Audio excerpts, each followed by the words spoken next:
നേരത്തെ ഇതുപോലെ നമ്മൾ എത്ര ദിവസങ്ങളല്ലേ ലഹരിയുമായി ബന്ധപ്പെട്ട ചർച്ചകൾ നടത്തുന്നു നിരന്തരം.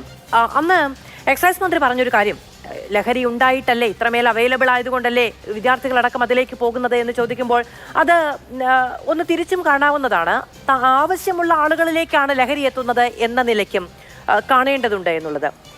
ലഹരി ആവശ്യമുള്ള ആളുകളിലേക്കാണെങ്കിലും ലഹരി ഉള്ളിടത്തേക്ക് ആവശ്യമുള്ളവർ പോകുന്നതാണെങ്കിലും ഈ അവൈലബിലിറ്റിക്ക് ആരാണ് പരിഹാരം കാണേണ്ടത്?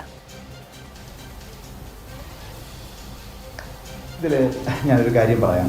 പ്രത്യേകിച്ചും സർക്കാരിനെതിരായിട്ട് കോൺഗ്രസിൻ്റെ പ്രതിനിധിയും പിന്നെ മറ്റ് ചില പാനലിസ്റ്റുകളുമൊക്കെ വളരെ ഡയറക്റ്റായിട്ടുള്ള ആരോപണങ്ങൾ തന്നെ തൊടുത്തു വിട്ടിരിക്കുകയാണ്. ഞാൻ ചർച്ചയുടെ തുടക്കത്തിലും ഇതിനെ ഒരു രാഷ്ട്രീയ വിഷയമായി കണ്ടിട്ടല്ല ഞാൻ ഈ ചർച്ചയിൽ പങ്കെടുത്തത്. പക്ഷേ വസ്തുതകൾ കാണാതെ ഒരു മകൻ അമ്മയെ പിന്നെ കൊല്ലുന്നു, അല്ലെങ്കിൽ പിന്നെ മകൻ അച്ഛനെ കൊല്ലുന്നു, അല്ലെങ്കിൽ അടുത്ത ബന്ധുക്കളെ കൊല്ലുന്നു, ഇതിനെല്ലാം സർക്കാരാണ് ഇതിൻ്റെ എല്ലാ ഉത്തരവാദിത്തം ഏറ്റെടുക്കേണ്ടത് എന്ന് ഒരു ചർച്ചയിൽ ഒരു സന്ദേശം ഉയർത്തുന്നത് എത്ര ശരിയാണ്? ഏറ്റവും പ്രധാനപ്പെട്ട വിഷയം എന്താണ്? സർക്കാർ ഇടപെടുന്നുണ്ടോ നമ്മുടെ നാട്ടിൽ ഉണ്ടാകുന്ന കുറ്റകൃത്യങ്ങളുടെ പ്രശ്നങ്ങൾ പരിഹരിക്കാനും മയക്കുമരുന്ന് ഇടപാടുകളടക്കം ശക്തമായി മോണിറ്റർ ചെയ്യുന്നതിനും ഒരു ഗവൺമെൻറ്റിന് കഴിയുന്നുണ്ടോ? ഇതാണ് നിങ്ങളുടെ ചോദ്യമെങ്കിൽ 2024 നമ്മുടെ സംസ്ഥാനത്ത് 27,578 കേസുകളാണ് രജിസ്റ്റർ ചെയ്തത്. രേഖകൾ പ്രകാരമാണ് 29,889 പ്രതികളാണ് അറസ്റ്റ് ചെയ്തത്. 45 കോടി വില വരുന്ന മയക്കുമരുന്നുകളാണ് കേരളത്തിൽ പിടിക്കപ്പെട്ടത്. ഇനി 2025 മാർച്ച് 31 വരെയുള്ള കണക്കുകൾ എടുത്താലും 12,760 കേസുകൾ രജിസ്റ്റർ ചെയ്യുന്നു. 13,449 പ്രതികളെ അറസ്റ്റ് ചെയ്യുന്നു. 12 കോടി രൂപ വില വരുന്ന മയക്കുമരുന്നുകൾ പിടിക്കുന്നു. അതോടൊപ്പം സ്ഥിരം മയക്കുമരുന്ന് ക്രൈം കേസുകളിൽ ഇടപെടുന്നവരുടെ ലിസ്റ്റ് തയ്യാറാക്കി അതിൽ 97 പേർക്കെതിരായിട്ടുള്ള നടപടികളും സ്വീകരിച്ചിട്ടുണ്ട്.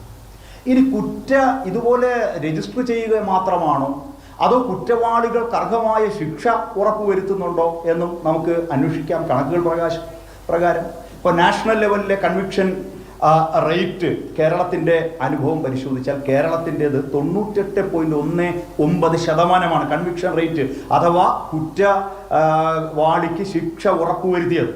ഇതിലെ ദേശീയ ശരാശരി 78.1%.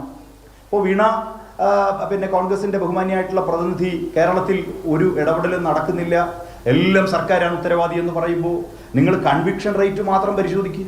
ഞാനൊരു ഇത്തരം ഒരു ചർച്ചയിൽ വന്ന് പിന്നെ ഗവൺമെൻറ്റിൻ്റെ ഒരു അവകാശവാദം ഉന്നയിക്കുമെന്നും അല്ല. പക്ഷേ കൺവിക്ഷൻ റേറ്റ് പരിശോധിച്ചാൽ തെലുങ്കാനയിൽ 25.6 ആന്ധ്രാപ്രദേശിൽ 25.4 ആണ് കൺവിക്ഷൻ റേറ്റ്. ഇത് സെൻട്രൽ ഗവൺമെൻറ്റിൻ്റെ രാജ്യസഭയുടെ മേശപ്പുറത്ത് വെച്ച കണക്കുകൾ പ്രകാരമാണ്. കേരളത്തിൽ 2024 NDPS കേസുകളിൽ ശിക്ഷിക്കപ്പെട്ടവരുടെ എണ്ണം 4,474 പേരെയാണ്. കണക്കുകളൊക്കെ നമുക്ക് അവൈലബിൾ ആണ്.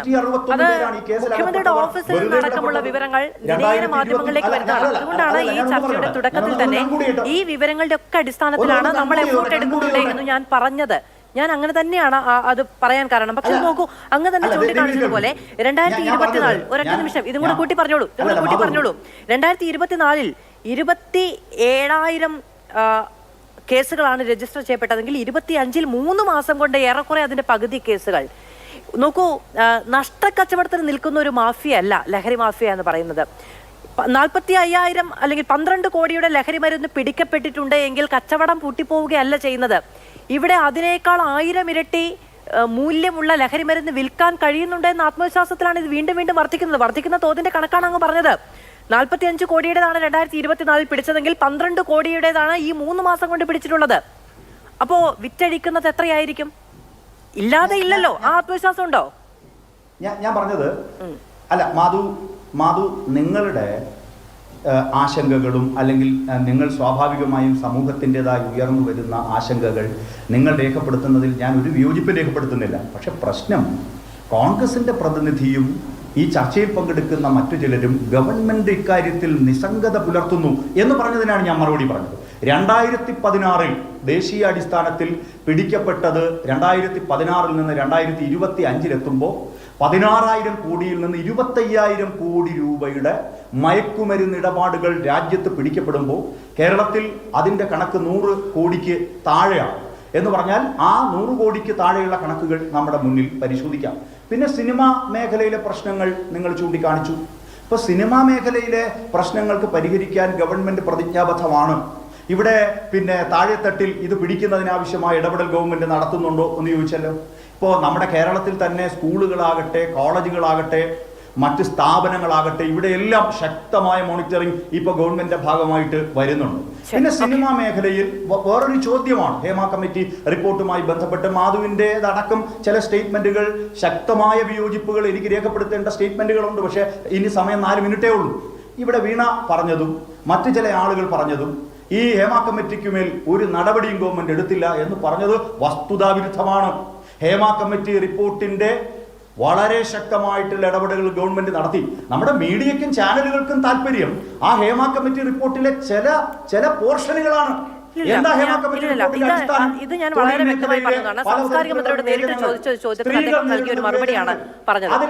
6 വർഷം എന്ത് ചെയ്തു എന്ന് ചോദിച്ചപ്പോൾ കേരളത്തിൽ തിയേറ്ററുകളും അടിസ്ഥാന സൗകര്യവും വികസനവും നടത്തി എന്നാണ് അദ്ദേഹം മറുപടി പറഞ്ഞത്. അങ്ങനെയൊക്കെ വേണമെങ്കിൽ അത് ക്രോസ് ചെക്ക് ചെയ്യുകയും ചെയ്യാവുന്നതാണ്. അവർക്ക് താല്പര്യമുള്ള പോർഷനുകൾ അങ്ങനെയൊക്കെ പലതും ചെയ്തിട്ടുണ്ടായിരിക്കാം. പക്ഷേ ഞാൻ ഈ ചർച്ചയിൽ ഉന്നയിച്ച ഒരു കാര്യം, നേരിട്ട് ചോദിച്ചൊരു ചോദ്യത്തിന് നേരിട്ട് കിട്ടിയ ഒരു മറുപടിയുമായി ബന്ധപ്പെട്ടാണ് അങ്ങേക്കത് പരിശോധിക്കുകയും ചെയ്യാവുന്നതാണ്.